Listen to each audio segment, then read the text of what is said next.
네, 마태복음 8장 18절부터 22절입니다. 우리 한 목소리로 봉독합니다. 예수께서 예수께서 무리가 우리를 자기를 인생에 애워싸는 에워싸는 것을 것을 보시고 보시고 건너편으로 건너편으로 가기를 가기를 명하시니라. 명하시니라. 한 한 서기관이 서기관이 나와 나와 예수께 예수께 아뢰되 아뢰되 선생님이여 선생님이여 어디로 어디로 가시든지 가시든지 저는 저는 따르리이다. 따르리이다. 예수께서 예수께서 이르시되 이르시되 여우도 여우도 굴이 굴이 있고 있고 공중에 공중에 새도 새도 거처가 거처가 있으니 있으되 인자는 인자는 머리 머리 둘 둘 곳이 곳이 없다 없다 하시더라. 하시더라. 제자 제자 중에 중에 또 또 한 한 사람이 이르되 주여 주여 내가 먼저 가서 내 아버지를 장사하게 허락하옵소서. 예수께서 이르시되 죽은 자들이 그들의 죽은 자들을 장사하게 하고 너는 나를 따르라 하시니라. 아멘. 오늘 마태복음 8장 18절부터 22절까지 말씀을 통해서 함께 은혜를 나눌 제목은 신앙생활의 동기라는 제목입니다. 제가 8시에 시작인데 착각을 해가지고 7시를 8시로 알고 막 불이 나게 이거로 달려왔거든요. 그래서 한 1, 2분 전에 도착해서 보니까 1시간 일찍 온 거예요. 아마 우리 사모님은 아니 저분이 왜 이렇게 오늘따라 일찍 가나 했을 겁니다. 제가 늦은 줄 알고 막 활력을 또. 그래서 오늘은 조금 시간을 여유 있게 준비하고 시작하게 됐습니다. 우리 혜선 자매님이 그러더라고요. 인간미가 있어도 좋다고. 네. 제가 이렇게 허점투성입니다, 사실은. 이 넥타이 메고 이렇게 앉아 있어서 그렇지, 말씀 전하는 거 말고는 다 구멍이 많아요. 네, 하여튼 오늘 제목이 신앙생활의 동기인데, 지난주에 이어서 우리가 말씀을 좀 생각해 보면 좋겠습니다. 서론으로 생각해 볼 것은 예수 그리스도께서 하나님을 떠난 인생의 문제, 그래서 죄인으로 시작되어진 그 문제를 해결해 주셨죠. 죽으시고 부활하심으로. 더 이상 사단에게 속하지 않는 하나님께서 함께 하시는 은혜 속에서 살아가도록 우리를 구원해 주셨습니다. 근데 그때 단순히 영적인 구원만 한 게 아니라 우리의 질병, 연약함도 담당해 주신 줄로 믿습니다. 아멘. 그래서 우리가 기도할 때 만물을 복종시키는 그 이름, 예수님의 이름으로 기도하면 정말 심각한 질병도 치유되는 겁니다. 그렇죠? 아멘. 예수님의 이름으로 기도하면 옛 사람으로 살았던, 하나님 떠난 인생으로 살았던 우리의 인생의 문제는 완전히 해결되는 줄로 믿습니다. 아멘. 이러한 믿음이 생긴다면 우리가 이 땅에서 살고 있지만 하나님이 함께 하시는 역사가 우리의 삶을 통해서 나타납니다. 근데 아무리 이런 것이 사실이라도 내가 안 믿는 한에는 소용이 없는 거죠. 그죠? 여전히 현실이 더 커 보이고 우리의 연약함이 더 커 보일 겁니다. 예수 그리스도께서 모든 문제를 해결하시고 우리를 거듭나게 하셔서 하나님 나라가 임한 그 하나님 나라 백성으로 인도하고 있다는 것을 믿어진다면 당장 이 시간부터 새로운 인생이 될 줄로 믿습니다. 마태복음 8장에 보면 예수님이 많은 병자들을 치유하는 내용이 나오는데요. 지난 시간에 봤죠. 문둥병자, 불치병자라도 하나님이 원하시면 치유되는 겁니다. 그죠? 아멘. 또 백부장의 하인, 중풍병이 걸려 있는데 백부장의 믿음이 대단하죠. 말씀만 없어서. 예수님의 그 말씀에 그 하인이 치유되어졌습니다.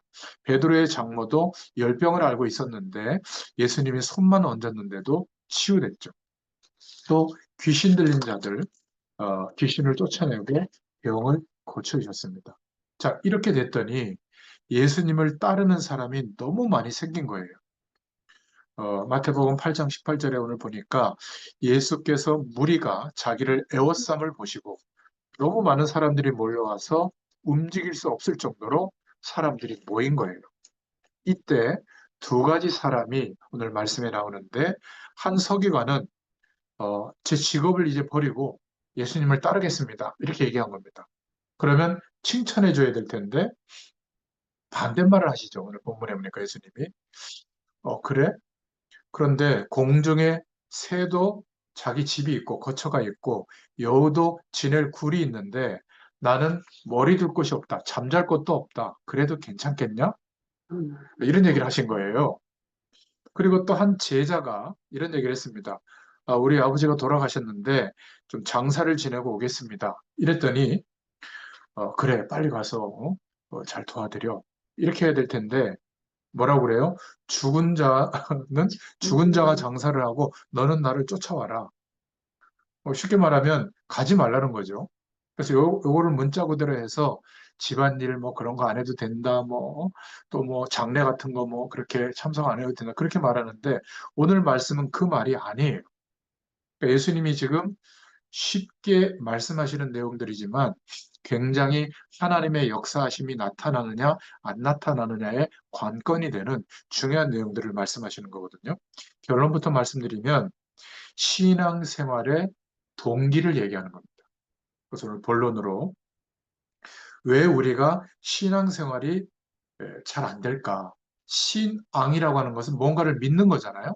믿고 바라는 건데 믿고 바라는 생활이 신앙생활인데 무엇을 믿느냐는 거예요. 무엇을 바라보느냐는 거예요. 그 동기가 너무 중요하다는 것을 오늘 말씀하고 있는 겁니다. 어떤 분들은 남자분들이 가정의 평화를 위해서 부인을 따라 교회를 와요. 근데 제가 보니까 주차장에서 차를 대고 끝날 때까지 기다려요. 그런 분도 있더라고요.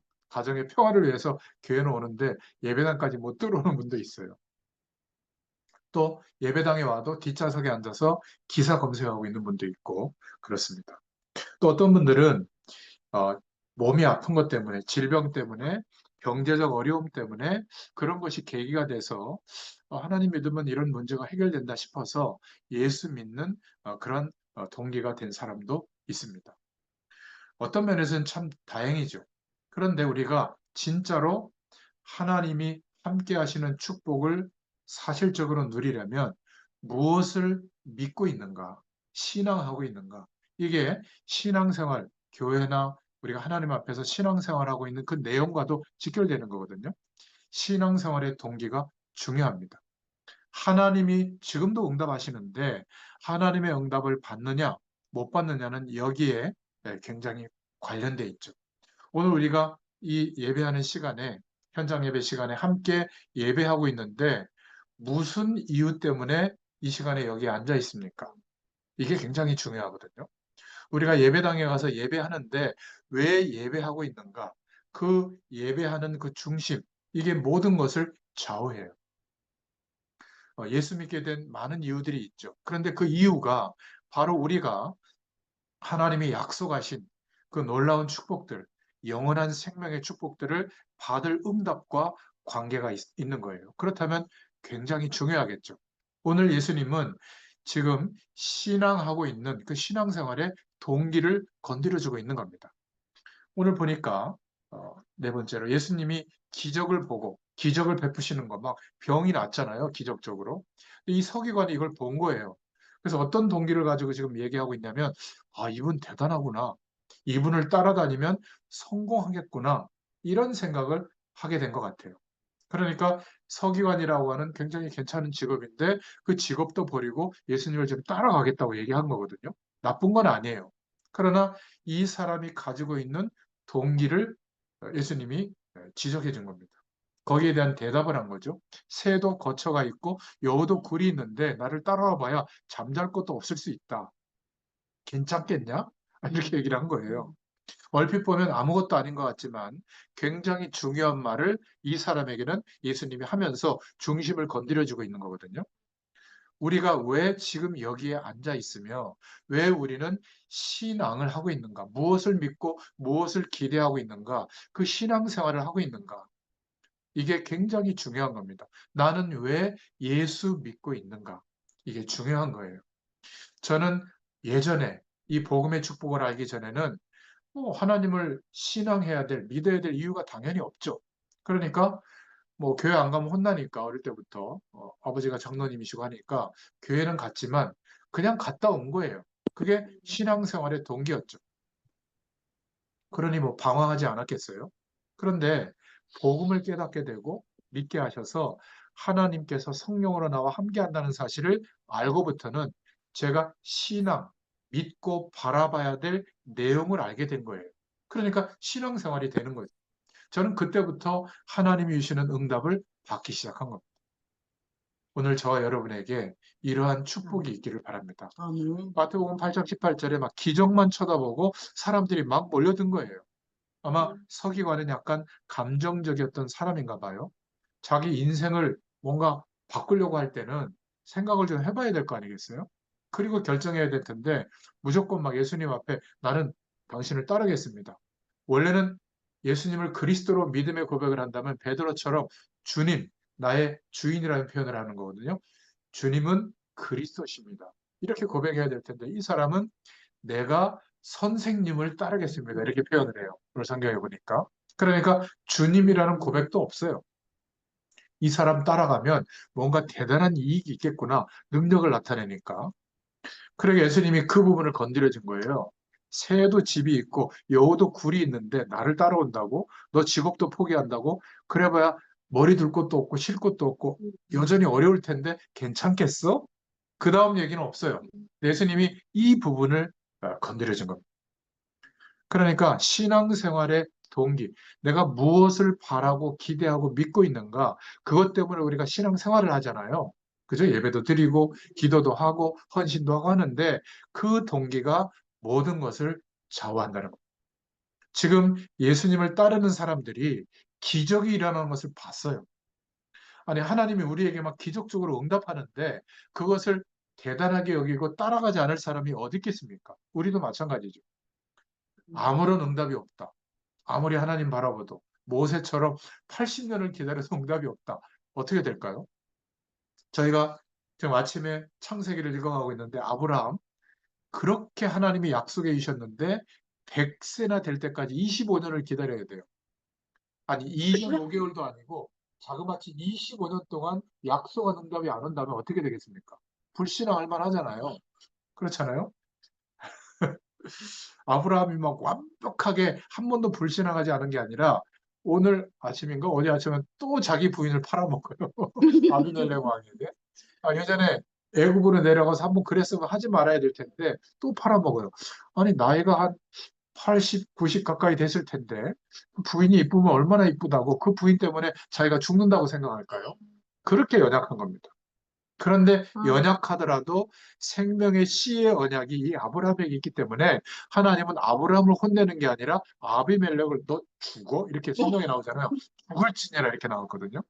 하나님이 직접 꿈에 나타나서 그러니까 막 아비멜렉이 막 혼비백산해가지고 빨리 막 다 데리고 나가라고 그러잖아요. 제가 예전에 복음을 잘 모를 때는 그런 성경을 보면 이해가 안 됐어요. 아니 잘못한 사람이 벌 받아야지 분명히 확인했거든요. 누이 맞냐? 너 오래비 맞냐? 맞다라고 두 사람 확인해서 그렇게 취했는데 오히려 막 죽을 찐이라 막 이렇게 협박하는 거 보고 이거 불공정하다 이렇게 생각했는데 그게 아니에요. 성경은 생명, 복음의 능력, 임마누엘의 축복, 하나님의 구원의 역사를 다루는 책이거든요. 그러니까 생명의 씨의 언약이 훼손되잖아요. 그렇잖아요. 그러니까 하나님이 적극적으로 창조의 능력을 동원해서 막은 거예요. 언약하신 일이 이루어지도록 하나님께서 책임지고 끝까지 역사하신 겁니다. 아멘. 언제까지? 그 약속이 이루어지는 그 시간까지 하나님이 인도한다는 표현이거든요. 그 복음의 눈을 뜨고 성경을 봐야 돼요.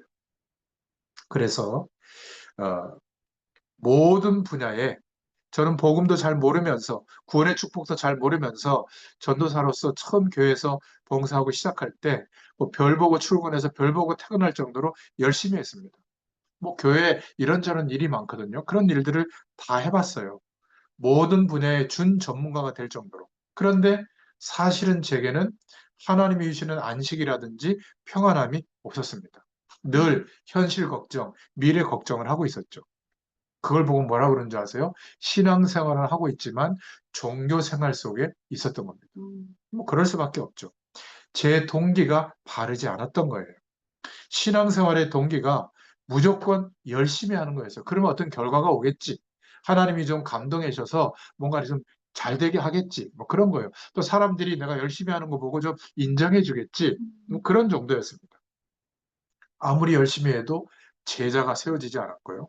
아무리 열심히 해도 전도 열매가 안 났어요. 그때는. 그런데 이 그리스도의 축복, 복음의 축복을 알고 나서 그 조금만 우리가 하나님 앞에 조금 신용만 내도 하나님이 역사하시잖아요. 참 얼마나 감사한지 말이죠. 어느 날 제가 이 복음의 어마어마한 축복을 비로소 알게 되고 그때부터 기도하고 움직이는 곳마다 하나님이 문을 열어주셨어요. 아멘. 얼마나 감사한지 몰라요. 이때부터 제 신앙생활의 동기가 달라졌습니다. 베드로의 고백처럼 나의 주님은 그리스도십니다. 아멘. 영은 하나님이신데 육신의 몸을 입고 오신 살아계신 하나님의 아들이십니다. 이 아멘. 고백이 너무 중요하구나. 제가 이 고백을 하고 있거든요. 그리고 어떻게 하든지 내게 좀 깨닫게 하신 이 축복을 어떻게 하면 전달할까 그 생각을 하고 있거든요. 사실 설교는 간단하게 할 수도 있습니다. 그런데 충분히 저는 설명하려고 하는 이유는 여러분들이 혹시나 누군가를 기도하다가 그 사람에게 이 말씀을 좀 들려주고 싶다 해서 이거를 복사해서 유튜브 주소를 보내준다고 저는 항상 믿고 있거든요. 안 하고 계시더라도. 그러다가 1년에, 예, 1년에 몇 번 그런 일이 생길 때 그 말씀을 전달받은 사람이 전혀 복음을 모르고 있는 사람이거나 조금 신앙생활을 못하고 있거나 말씀을 못 알아들을까 봐 충분히 설명하는 습관이 30년 동안 들다 보니까 이렇게 설명이 많은데요. 그러나 주일 예배 설교는 그렇게 하면 안 되거든요. 근데 그게 이제 습관이 되다 보니까 좀 길어요. 그것도 지금 기도하고 있는데 사실 오늘도 수요 예배를 같이 드리면 좀 간략하게 해야 될 필요가 있거든요. 근데 또 그런 생각을 하다 보면 나도 모르게 전도를 생각하니까 설교가 중요한 게 아니라 이 말씀이 전달될 때 하나님이 하실 일을 기대한단 말이에요. 어차피 제가 설교를 하는 거니까. 그렇죠? 그러니까 어차피 하루를 사는데, 어차피 우리 인생을 사는데 어떻게 하면 하나님이 함께하는 축복을 알려줄 수 있을까를 생각하면 용서할 수도 있고 기다려줄 수도 있고 좀 친절해질 수도 있는 거예요. 우리 인격은 그렇지 못하더라도 성령께서 그렇게 도와주실 줄로 믿습니다. 이게 늘 전도를 생각하는 사람의 삶이에요. 언제부터 이렇게 됐냐면 제가 현장에 가서 한 번 신방하고 끝나는 게 아니라 계속 이렇게 만나다 보니까 만나는 사람들이 어떻게 사는지가 안 보려고 그래도 다 알게 돼요. 저는 물어보지 않잖아요. 뭐 무슨 일 하세요? 어떻게 하세요? 안 물어봐도 보통 1년, 2년, 한 3년쯤 지나면 다 알게 돼요. 그리고 정말 복음이 필요하구나.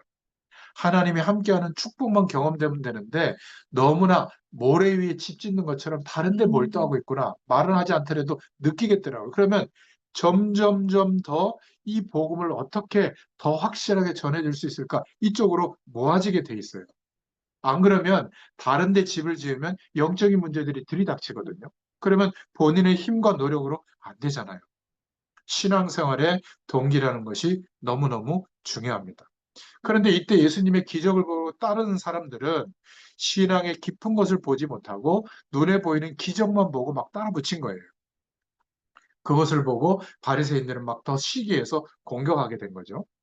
자, 두 번째로 그래서 마태복음 전체는 예수님께서 우리의 바라보고 기대하는 믿음, 신앙의 생활, 신앙생활의 올바른 동기가 무엇에 맞춰져야 되는지를 마태복음 전체를 통해서 우리에게 말씀하고 있는 겁니다. 제가 그 내용을 적었는데요. 첫 번째는 마태복음 1장 19절부터 23절에 보라, 처녀가 잉태의 아들을 낳을 것이요 그 이름은 임마누엘이라 하리라.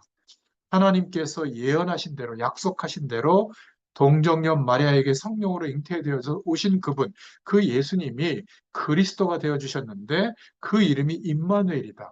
하나님이 우리와 함께하는 축복이 시작되어졌다. 이것을 믿는 자들에게는 천국이 시작되어졌다. 이거를 말하고 있는 거잖아요. 이 축복이 우리의 믿고 바라는 근거가 되기를 바랍니다. 신앙의 올바른 동기가 여기에 맞춰지기를 축원드립니다. 그걸 말하고 있는 거예요. 또 마태복음 4장 1절부터 10절에 보면 두 번째로 마귀는 공생의 사역을 시작하는 예수님에게 세 가지를 가지고 공격했거든요. 돌을 떡덩이 되게 해라. 육신적인 거, 눈에 보이는 거, 육신적인 거, 물질적인 거에 치중하다가 영원한 하나님의 축복을 놓치도록 똑같이 공격하는 거예요. 또 명예심을 자극하는 거예요. 높은 것에 뛰어내려 봐라. 세상의 권한, 세상의 편리함, 많은 부, 이런 것을 가지면 편리해집니다. 그러나 그 명예심을 얻으려고 하나님 바라보는 중심을 놓치게 된다면 결국 흑암의 문화 속에 갇히게 되는 거죠. 마지막 사단의 목표는 뭐냐? 마귀의 목표는 경배 대상을 바꾸는 겁니다. 내게 절하면 이 세상의 절반이라도 주겠다. 하나님께 예배의 축복을 못 누리도록 공격하는 겁니다. 분주해지게 해서. 예수님께서는 말씀으로 능히 이기신 겁니다. 우리의 신앙의 올바른 동기는 지금도 마귀의 세력이, 귀신의 세력이 하나님께 예배하지 못하도록 영원한 생명의 축복을 누리지 못하고 우리 눈에 보이는 그 문제를 해결받는 거에 신앙하도록, 그게 우리의 신앙이 되면 결국은 어떻게 되어지죠? 내 인생의 틀에 갇히게 되잖아요. 그것을 넘어서서 땅끝까지 이 복음이 증거되어지도록 하시는 하나님의 계획이 우리 인생 속에 있는데 그 약속은 성령의 역사하심으로만 진행되잖아요. 그러면 가장 중요한 믿음의 근거, 신앙의 근거는 하나님의 약속이 되어야 될 줄로 믿습니다. 그래서 마태복음 16장 13절부터 20절에 베드로의 이 고백이 우리의 신앙의 근거가 되기를 바랍니다. 주는 그리스도시요 살아계신 하나님의 아들이십니다. 마태복음 17장 1절부터 9절에 네 번째로 모세도 사라지고 엘리야도 사라지고 그리스도만 남았다. 모세는 어떤 인물의 상징이죠? 어마어마한 하나님의 말씀을 전달하고 끌었던 인물이죠. 선지자의 대표예요. 엘리야는 하나님의 기적과 능력을 나타내는 선지자죠. 그런데 그런 모습은 사라지고 예수님이 그리스도 되어진 축복만 남았더라. 우리에게 육신적인 어려움을 해결받는 것도 필요하지만 결국 우리에게 그리스도의 축복을 기대하는 신앙만 남기를 축원드립니다. 이게 신앙생활의 올바른 동기다. 마지막 마태복음 다섯 번째로 마태복음 28장 16절부터 20절에 하늘과 땅의 모든 권세를 가신 주님이 그 권세가 내게 있는데 땅끝까지 이 복음을 증거해라. 그리하면 내가 너희와 세상 끝날까지 항상 함께 있으리라. 이 약속을 믿는 믿음이 우리의 신앙의 동기가 되기를 축원드립니다. 왜 예수 믿습니까? 무엇 때문에 봉사합니까? 무엇 때문에 헌금을 하죠? 무엇 때문에 기도합니까? 이 동기가 중요하다. 만약 이 올바른 동기로 우리가 신앙생활을 하면 개척교회든 큰 교회든 헌금이 모자랄 일이 없어요. 우리는 왜 주님을 섬깁니까? 교회 안에서 일을 맡다가 중직자들이 막 다퉈요. 싸울 일이 없습니다. 아니, 양보하면 되죠. 그렇잖아요? 우리가 그리스도로 말미암아 받은 축복이 너무나 큰데 잔잔한 거 그런 것들은 문제가 안 될 줄로 믿습니다. 지금 하나님께서 교회와 저와 여러분에게 영적인 축복을 깨닫고 우리의 삶 속에서도 이 축복이 실제가 되도록 말씀하고 있는 겁니다. 그렇죠? 한 시대에 복음 운동한 교회와 하나님의 사람들은 전부 어떻게 하나님이 역사하시는지를 우리가 보고 있잖아요. 그래서 저는 저와 여러분들이 이 올바른 중심을 가지고 신앙생활 할 때 하나님이 어떻게 하실지를 알고 있어요. 우리가 이 중심으로 주님을 바라볼 때 저와 여러분의 후대들이 받을 축복을 저는 알고 있습니다. 확신하고 있어요. 그래서 이제는 믿음에 대한 신앙에 대한 동기도 분명히 하라. 이게 주님의 음성인 줄로 믿습니다. 저와 여러분이 이렇게 일주일에 한 번씩 현장에서 만나서 예배하고 또 교회 속에서 예배하는 이유는 부흥시키기 위해서 전도하자 이게 아니에요. 오늘 마태복음 전체를 통해서 신앙생활의 바른 동기의 내용을 말씀하셨잖아요. 우리의 신앙의 동기가 되기를 축원드립니다. 아멘. 자, 그러면 세 번째로 마태복음 8장 21절 21절에 그러한 올바른 동기를 갖게 됐다면 신앙생활을 올바르게 하는 방법도 예수님이 말씀하고 있는 겁니다. 오늘 말씀을 잘못 보면 오해할 수 있거든요. 아버지 장례가 나서 장례식하고 오겠다고 그러니까 그건 다른 사람에게 맡기고 너희는 나를 쫓아라. 근데 이 질문을 할 사람이 누구죠? 제자라고 표현했잖아요, 성경에. 다른 사람이 아니라 일반인들이 아니라 제자가 이렇게 얘기를 한 겁니다. 이게 무슨 의미냐면 적어도 하나님 앞에 내 인생을 드리기로 한 주의 종들, 전도자들, 사명자들은 적어도 육신적인 문제들, 혈연적인 문제들, 그런 문제가 있을지라도 적어도 그러한 부분은 초월할 수 있어야 된다. 그거를 말해주고 있는 거예요. 장례식 가지 마라. 그 말이 아니라. 예수 그리스도의 이름으로 복음 전하고 사도가 된 종들, 제자가 된 너희들은 육신적인 문제 정도는 초월할 수 있는 그 능력이 있냐? 그거를 말해주는 거예요. 예수님께 물은 이 사람이 제자라고 오늘 성경에 말하고 있잖아요. 장례식 가지 마라. 그 말이 아니에요. 집안 살림 돌보지 말고 가정도 버리고 무조건 주의를 해라. 그렇게 말한 게 아니에요. 이 시대에 흑암의 문화가 퍼지고 있고 후대들이 다 그 문화 속에 장악되고 있는데 하나님으로부터 깨닫게 된 하나님의 축복과 그 사명을 전달받아야 될, 전달해줘야 될 주의 종들이, 제자들이 혈연과 육신적인 것에 묶여 있다면 되겠냐.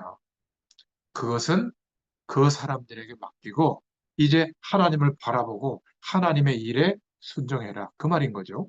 중요성을 이야기한 거예요. 주의 종들에게 우선순위를 이야기한 거죠.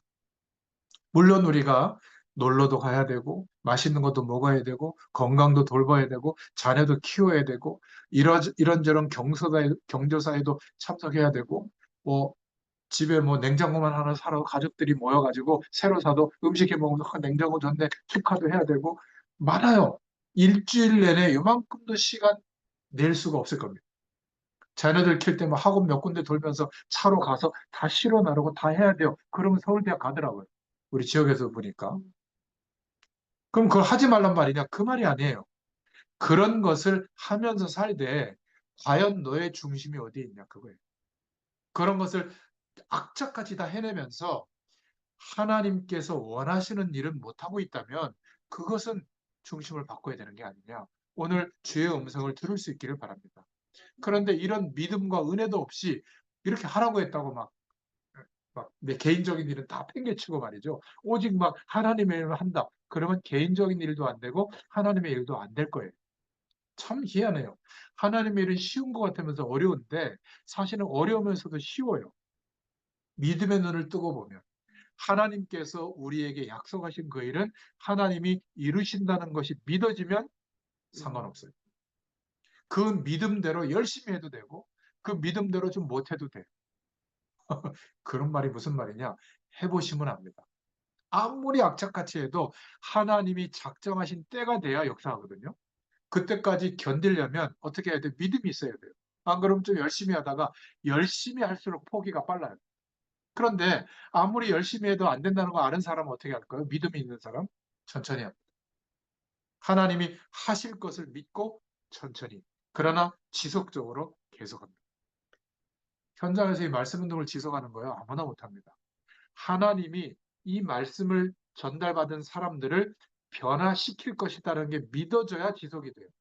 안 그러면 누구한테 가는 줄 아세요? 부자, 엘리트, 성공자 이런 사람만 쫓아가고요. 좀 삶이 무너져 있거나 약간 좀 뭔가 이상하다 이런 분들은 한두 번 가고 안 가요. 이 주의 종들이 그래서 제자를 못 찾는 겁니다. 제자는 다예요, 다. 근데 언제 제자가 되는 줄 아세요? 내가 아무리 열심히 해도 제자로 안 바뀌어져요. 하나님의 그 시간이 돼야 돼요. 아멘. 하나님의 그 시간이 되면 무슨 소리를 해도 제자로 바뀌어져요. 이거를 경험한 사람은 지속할 수 있어요. 그리고 말씀 듣는 사람에게 막 타박하지도 않아요. 왜 안 변해요? 그러지 않아요. 확인만 하는 겁니다. 아직 오늘이 그날은 아니구나. 내일은 그날이겠지. 또 내일 소망을 가지고 갑니다. 또 안 변하면 오늘도 아니구나. 그러면 내일은 그날이겠지. 그러다 보니까 5년, 10년 지속할 수 있는 거예요. 어느 날 바뀌어요. 놀랍습니다. 오늘도 병원에 가서 그 수목 요양병원에 가서 이렇게 예배드리고 어떤 그 간호사분이 보호자한테 연락이 와서 그 어떤 할머니분을 어머니를 기도해 달라고 해서 기도하러 갔거든요. 기도해 드렸어요. 약간 좀 이렇게 의식도 좀 왔다 갔다 하시는 것 같은데 너무 마르셨더라고요. 근데 기도하고 가려고 하니 옆에서 저도 어릴 때 교회 다녔는데 누가 그러는 거예요. 그게 무슨 소리예요? 하나님의 음성이잖아요. 그러시냐고. 그래서 복음 전해드리고 예수님 영접할 수 있게 하고 또 안내해드리고 또 축복기도 해드렸거든요.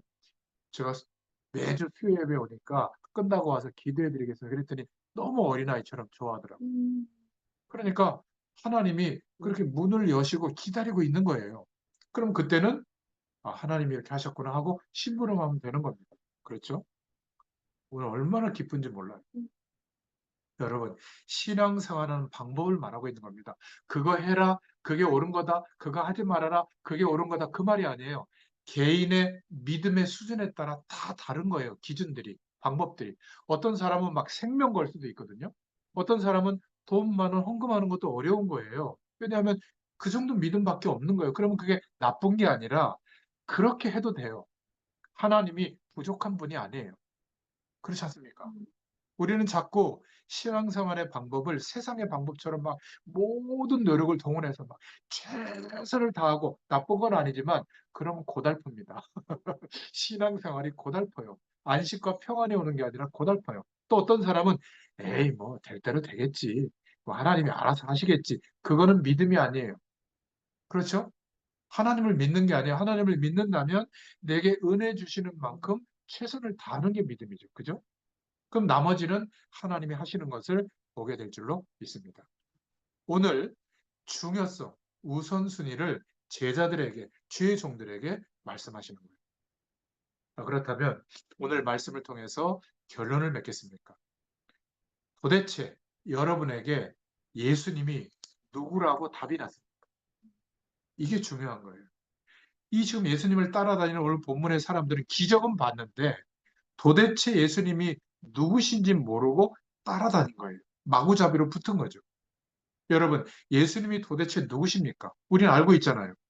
책 한 권을 집필한 적도 없는데 이 지상에서 예수님에 대한 그 능력에 대한 저서를 가장 많이 남긴 게 예수님이에요. 전 세계의 대단한 영웅들이 힘을 합친 것보다 더 큰 영향력을 끼친 이분이 바로 예수님입니다. 동정녀에 탄생되어졌다고 말하고 있고 또 죽었다고 부활했다고 말하고 있는 이분이 도대체 누구신가? 도대체 예수님의 이름으로 기도할 때 왜 사단의 세력이 꺾이고 귀신의 세력들이 굴복하는가? 만물을 복종케 하는 이름으로 우리에게 역사하는가? 어째서 예수님의 이름으로 말씀을 선포하는데 귀신들이 도망가고 흑암의 문화가 꺾일까? 예수님의 이름으로 기도하는데 왜 질병이 나을까? 저와 여러분은 예수 믿으면, 그리스도로 믿으면 모든 문제가 해결된다는 사실을 우리가 알고 있잖아요. 그런데 어떻게 믿게 됐죠? 은혜입니다. 하나님께서 그 믿어지는 은혜를 우리에게 허락해 주신 줄로 믿습니다. 예수님이 누구신가? 누구라고 알고 믿고 있는가? 이게 너무너무 중요해요. 오늘 저와 여러분에게 받은 은혜가 얼마나 큰지 감사의 고백이 있기를 축원합니다. 주는 그리스도시요 살아계신 하나님의 아들이십니다. 이 지구상에서 가장 큰 지식, 최고 높은 지식과 답을 가진 사람은 예수님이 그리스도라는 것을 알고 있는 사람입니다. 무식한 분이 아니에요. 가장 고상한 지식을 알고 있는 겁니다. 가장 큰 비극은 이 세상의 모든 것을 알고 있는데 예수님이 누구신지를 모르고 있는 사람. 이 예수님 시대에 훌륭한 분들인데 바리새인들은 가장 비극 속에 있는 사람. 그렇게 열심히 신앙생활 하는데 하나님의 축복을 한 번도 경험하지 못한 사람. 그러니까 여전히 막 자기를 복종시켜서 율법대로 살려고 노력했던 사람이거든요. 나쁜 행위가 아닌데 너무나 고달픈데도 천국의 비밀을 몰랐어요. 그리스도가 약속대로 오셨는데 십자가 지시고 부활했는데 부활의 사실을 증거하고 있는 사람들을 핍박했다니까요. 그리스도 아니다. 우리가 생각했던 모든 나라의 왕들을 굴복시킬 대단한 왕이어야 되는데 무슨 말구유에 출생하고 우리가 죽이는데 죽냐? 재판받아 죽냐? 그게 어떻게 그리스도냐? 믿을 수가 없는 거죠.